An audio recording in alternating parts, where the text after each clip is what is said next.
There are 12 vowels in the Haitian Creole alphabet, which are A, An, E, I, O, On, U, Un, Oui.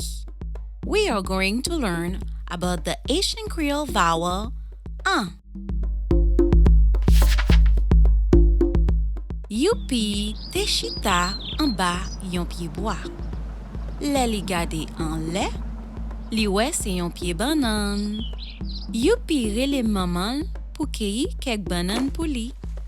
Eske ou konen koman li pral manje bannann lan? Eske la manje li kon sa? Non. Eske li ka fri li? Oui. Eske li ka bouilli li? Oui. Youpi mande maman li pou l'fri bannann lan ak anpil viande. Youpi kontan anpil. Li chita sou yon ban, bo tab la, epi li manje jiska ske li anvi dormi.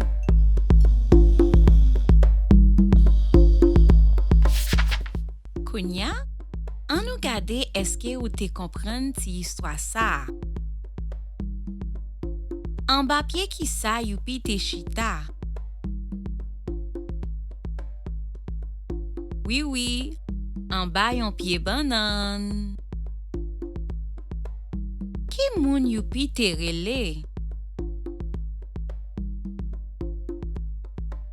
Se sa, youpi te rele maman. Koman youpi te manje bannann lan?